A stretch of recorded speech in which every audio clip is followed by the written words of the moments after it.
Happy Diwali. ఈ దీపావళిని ఆహ్లాదంగా ఆరోగ్యంగా తల్లులు పిల్లలు ఎలా జరుపుకోవాలో తెలుసుకుందాం. తల్లులు తెలుసుకోవాల్సిన జాగ్రత్తల గురించి doctor Vasantha, gynaecologist and high risk obstetrician. పిల్లలు తీసుకోవాల్సిన జాగ్రత్తల గురించి doctor Anitha, neonatologist and paediatrician వివరిస్తాం. వసంత, దివాళీ అంటేనే festival of sweets and lights కదా. మరి ఈ దివాళీకి మన ప్రెగ్నెంట్ ఉమెన్ తీసుకోవాల్సిన ప్రికాషన్స్ ఏంటి? అవుననిత, మా ప్రెగ్నెంట్ ఉమెన్ తీసుకోవాల్సిన జాగ్రత్తలు చాలానే ఉంటాయి. స్వీట్స్ అంటే ఎవరికి ఇష్టం ఉండదండి. కాకపోతే మరి ఎక్కువగా స్వీట్స్ తింటే బేబీకి ఇబ్బంది కదా. సో ప్రెగ్నెంట్ లేడీస్ స్వీట్స్ తినొద్దని చెప్పను గానీ మోడరేట్ అమౌంట్స్ లో తీసుకోండి. ఒకవేళ మీకు ఆల్రెడీ డయాబెటీస్ ఉంటే మాత్రం కొంచెం అవాయిడ్ చేయడానికి ట్రై చేయండి. అదర్వైజ్ స్వీట్స్ ని ఇంట్లో తయారు చేసుకునే స్వీట్స్ లో కొంచెం తక్కువ షుగర్ అండ్ జాగరీ వాడి చేసుకోండి. హోమ్ మేడ్ స్వీట్స్ కూడా షుగర్ తో కాకుండా డేట్స్ అండ్ అంజీరాతో చేసుకుని తీసుకుంటే బెటర్. అనిత, మరి పిల్లలకు తీసుకోవాల్సిన జాగ్రత్తలు ఏంటి? అవును వసంత, అప్పుడే పుట్టిన పిల్లలకైతే ఇంకా చాలా జాగ్రత్తలు తీసుకోవాలి. అప్పుడే పుట్టిన పిల్లల్ని ఒక గదిలో ఉంచి కిటికీలు తలుపులు అన్ని మూసివేసి ఉంచాలి.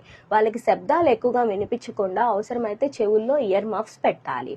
ఇంకా పెద్దవాళ్ళు ఎవరైనా సరే చిన్న బేబీ పక్కనే కూర్చొని జాగ్రత్తగా చూసుకుంటూ ఉండాలి. ఎందుకంటే పెద్ద శబ్దాలు వచ్చినా ఆ లైటింగ్స్ ఎక్కువగా ఉన్న బేబీలు ఒక్కసారిగా ఉలిక్కి పడతారు. సో వాళ్ళు కంగారు పడకుండా పెద్దవాళ్ళు పక్కనే ఉండి జాగ్రత్తగా చూసుకోవాలి. పిల్లలు క్రాకర్స్ కాల్చడానికి రెడీ అయినప్పుడు కాటన్ క్లాత్స్ వేసుకోవాలి, లూజ్ గా ఉండేవి. అంతేకాని సింథటిక్ నైలాన్ క్లాత్స్ అనేవి వేసుకోకూడదు.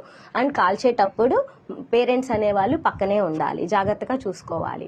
అండ్ ఒక బకెట్ వాటర్, శాండ్ లాంటివి పక్కనే పెట్టుకొని ఉండాలి. ఒకవేళ పొరపాటున ఏమన్నా వూండ్ అయ్యిందంటే, బర్న్స్ అయితే కనుక దానిని వాటర్ తో కడిగేసి వెంటనే డాక్టర్ దగ్గరికి వెళ్ళాలి తప్ప దాని మీద ఎలాంటి పసుపులు, పేస్ట్లు లాంటివి అప్లై చేయకూడదు. ప్రెగ్నెంట్ లేడీస్ కూడా క్రాకర్స్ కాల్చేటప్పుడు తీసుకోవాల్సిన జాగ్రత్తలు ఉంటాయి. లౌడ్ నాయిసెస్ నుంచి ప్రొటెక్ట్ చేసుకోవడానికి ear muffs or cotton plugs ని చెవుల్లో పెట్టుకోవడం మంచిది. అండ్ బాగా స్మోక్ వచ్చే క్రాకర్స్ ని అవాయిడ్ చేయడం బెటర్. ఎందుకంటే ఆ టాక్సిక్ ఫ్యూమ్స్ లో లెడ్, అల్యూమినియం, మెర్క్యూరీ పార్టికల్స్ ఉంటాయి. అవి నేసల్ మ్యూకోజాని ఇరిటేట్ చేస్తాయి అండ్ బ్రీతింగ్ ప్రాబ్లమ్స్ కూడా కాజ్ చేస్తాయి. ఆస్తమా ఉన్న వాళ్ళైతే ఇంకాస్త జాగ్రత్తగా ఉండాలి. Better wear mask. Third and most important, డెలివరీకి దగ్గరలో ఉన్న ప్రెగ్నెంట్ లేడీస్ అయితే డైరెక్ట్ బెండింగ్ పోస్చర్ తో క్రాకర్స్ ని వెలిగించడం అవాయిడ్ చేయండి. క్రాకర్స్ ఫైర్ చేయడం వల్ల వచ్చే పొల్యూషన్ ని తగ్గించుకోవాలంటే గ్రీన్ క్రాకర్స్ యూజ్ చేయొచ్చు. కొంతవరకు పొల్యూషన్ కూడా తగ్గుతుంది. రీసెంట్ గా సుప్రీం కోర్ట్ కూడా గ్రీన్ క్రాకర్స్ ని ఎంకరేజ్ చేస్తుంది. ఢిల్లీ ఇలాంటి హైలీ పొల్యూటెడ్ సిటీస్ లో గ్రీన్ క్రాకర్స్ నే వాడమని చెప్తుంది. ఎందుకంటే గ్రీన్ క్రాకర్స్ 30% పొల్యూషన్ ని తగ్గిస్తున్నాయి. Once again, happy and safe Diwali.